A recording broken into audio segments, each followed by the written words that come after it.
Hello and welcome back to the cruel, brutal and dystopian capitalist dictatorship of Kuala Lumpur. I hope you're having an amazing day, because if you're having an amazing day, I'm having an amazing day. And if I'm having an amazing day, you should be having an amazing day. We've been seeing some rather interesting developments in the nation of Stupidistan.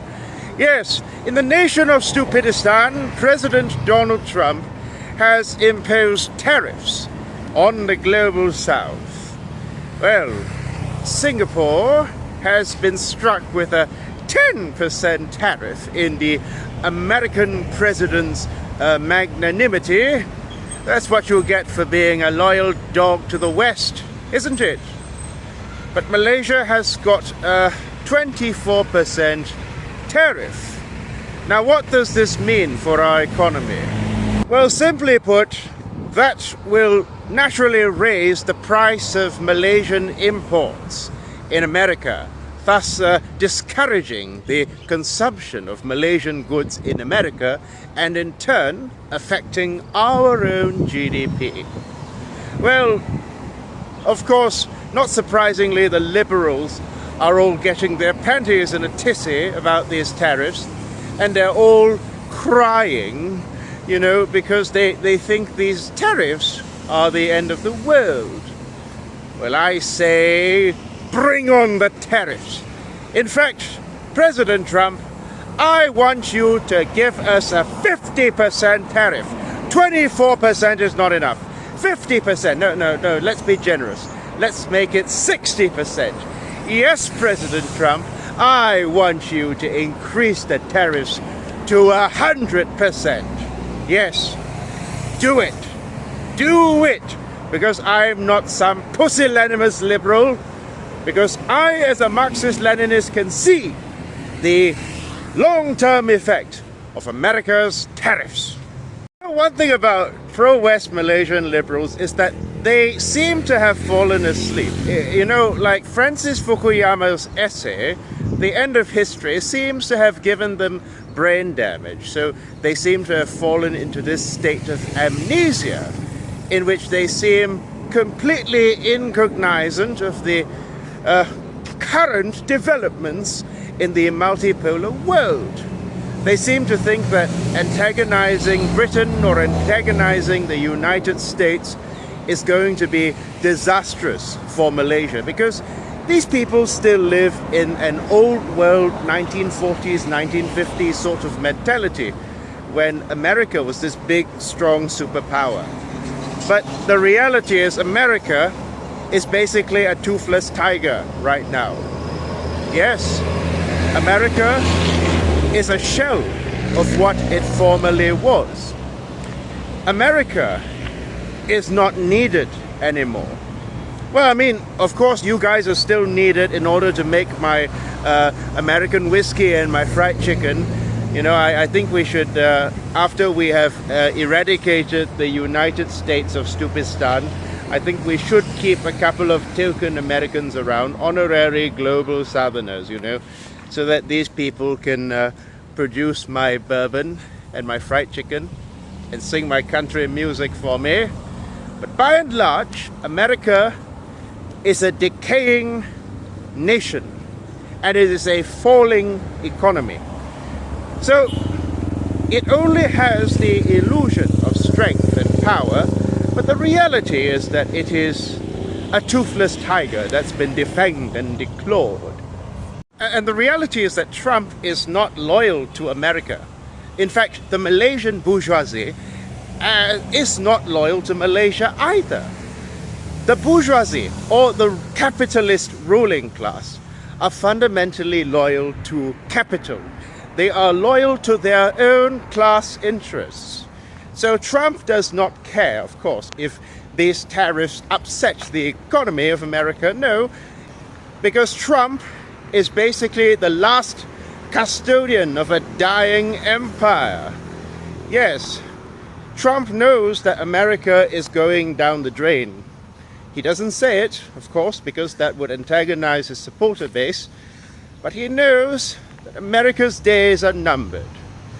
And yes, he is already pivoting the capitalist class in America, whether you know it or not, is pivoting towards the global south. Or I should say they are pivoting their investments towards the global south, because they realize that the global south is where developments are happening. And America is basically a decaying nation. But let's get back to the topic of tariffs, shall we? What do these tariffs mean for Malaysia? Well, it means we may have to tighten our belts for a while, yes, but we are used to living simply and eating frugally. We survived on rice and salted fish for centuries, and we can survive on rice and salted fish for another century if need be. But in the long run, these tariffs will be disastrous for America, because it will antagonize the countries of the global south, including Singapore. You know, but geographically Singapore should be a global south country, but the reality is that it is basically a global north country that's situated in the global south. It's merely due to their proximity with the imperialist colonizers. Now, the ruling class of Singapore, and to a certain extent the ruling class of Malaysia, but much more so with Singapore, has always been a loyal dog of the Western imperialist colonizers. They have always been willing prostitutes to global financial capital. But they too will feel the pinch of Trump's tariffs, and they too will realize, of course, that their interests lie not in the global north, but in the global south. And people are forgetting something. If we cannot sell to America, that does not matter one bit. That does not matter at all. Because do you know who we can sell to? China. Yes, China. We can sell our goods to China because we have been friends with China much longer than we have known America. America is basically like a stranger to us compared to China. We have a 500-year-long relationship with China that goes back all the way to the 15th century, in the time of the Malacca Sultanate. In fact, it's almost 600 years long. Ever since the Sultan of Malacca married Princess Hang Lipo, the daughter of the Emperor of China, Malaysia and China, there was no Malaysia back then, but that's beside the point. Malaysia and China have always been like sister countries. And so we can always exist with or without America because we have a friend in China. I'm not saying that everything the Chinese government does is right, but what I am saying is that these tariffs will basically be the scissors that cuts our apron strings from the imperialist, capitalist, neoliberal bloc, and basically it will be the glue that binds us with the socialist bloc, aka China and Vietnam. Yes. I'm passing by Yong Sheng right now, which is one of my favorite hawker centers in all of Subang Jaya. You should really give their chicken rice a try. It's very good. Chengki is also very good. I really like the baos, the meat buns in Chengki. Yes, do support your hardworking petite bourgeoisie. You know, the hardworking ladies and gentlemen who are making our rice and noodles. You know, I know that the petite bourgeoisie in the Western countries are regarded as reactionary, but the petite bourgeoisie in Asia are basically one step above the proletariat. They are basically not wage laborers because they don't work for a wage, but at the same time, you know, they also own their means of production, but are always at risk of being subsumed by the big bourgeoisie. So make sure that you let the petite bourgeoisie know that their class interests lie with us, and we do not wish to take away their means of production. You know, as long as you're not exploiting anyone, you have a right to have a means of production, a means of subsistence, a means of survival. So I urge Malaysians, I really urge Malaysians to try and see the bigger picture and not view the world through an outdated neoliberal Western lens in which America is always the Lord and Savior of the world, and everyone else's survival is predicated upon keeping America happy. You know, I don't even remember the last time I watched a Hollywood movie, but the cool kids are now watching Korean and Hong Kong and Chinese movies.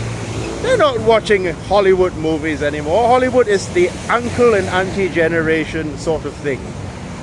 America's soft power has declined tremendously. Now it's K-pop and K-dramas that are the new Hollywood.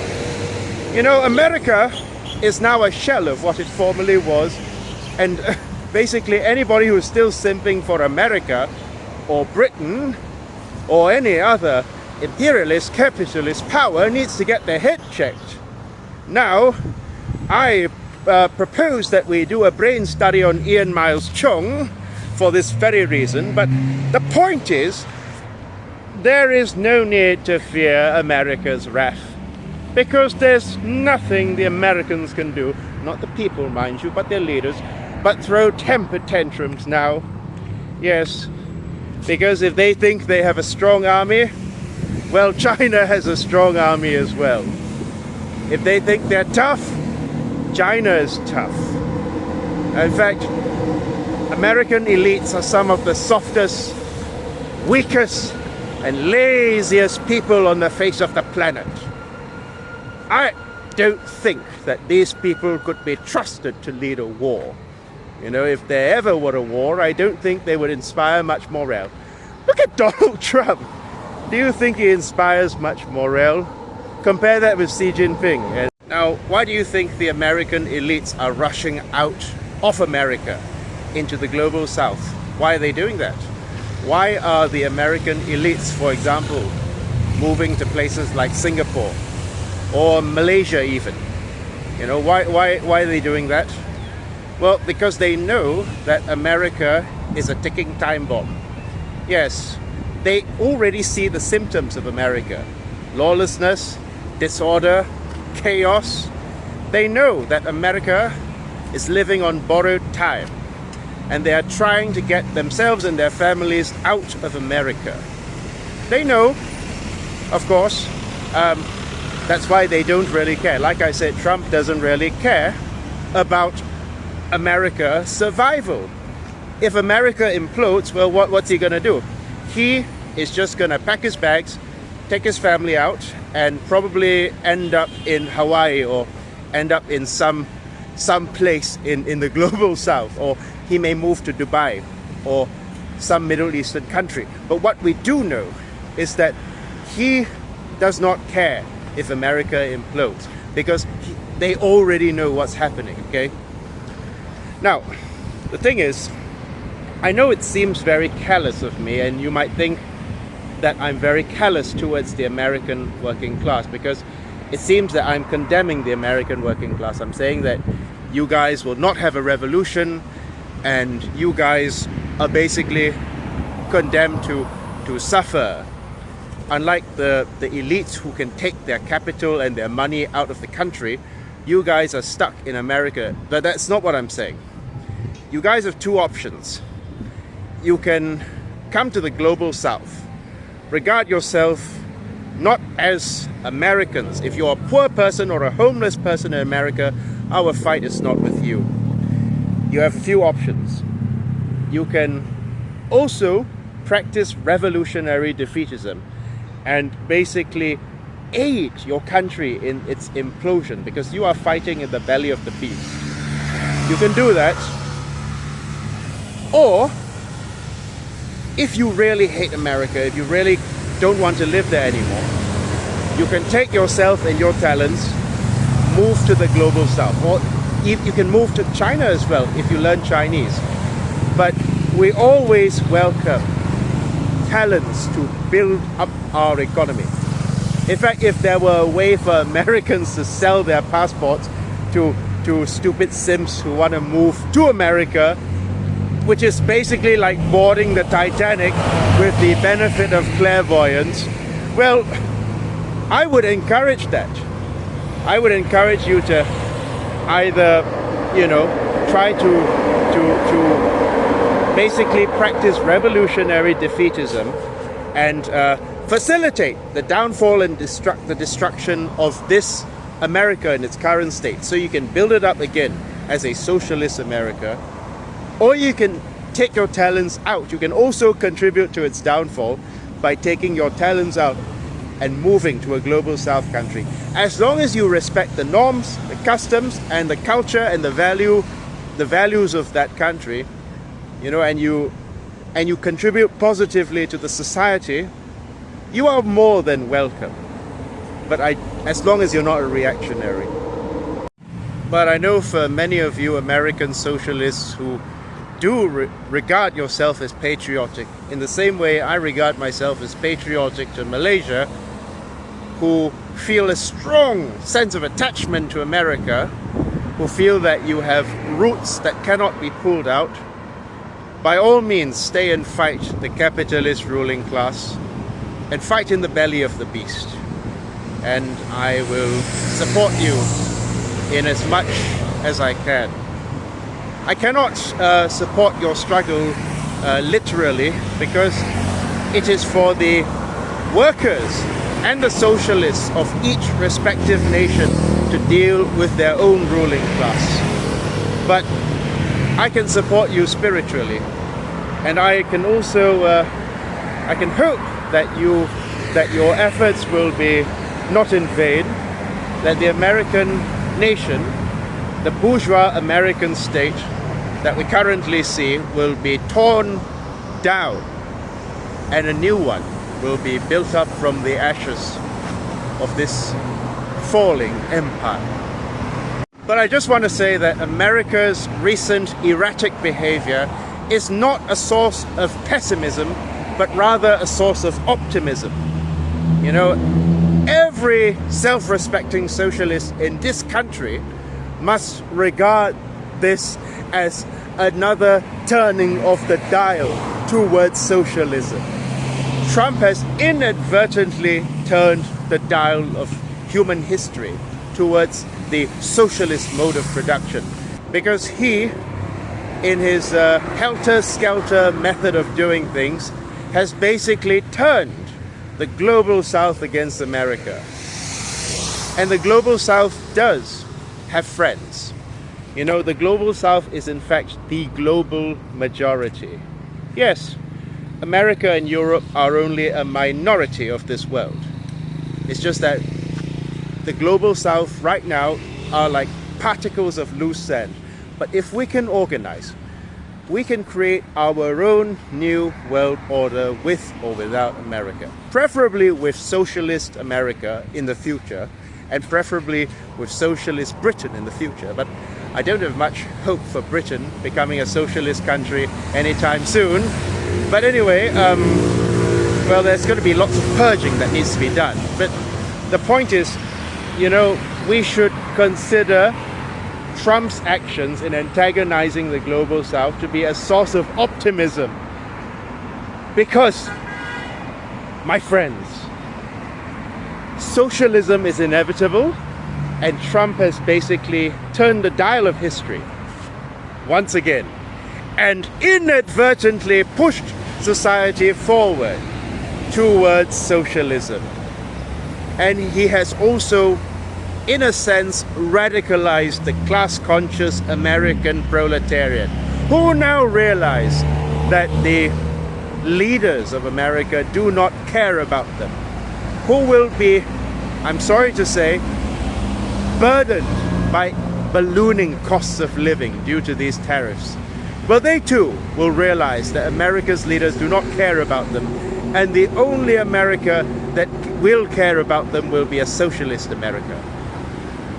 So, yes, keep optimistic and continue struggling.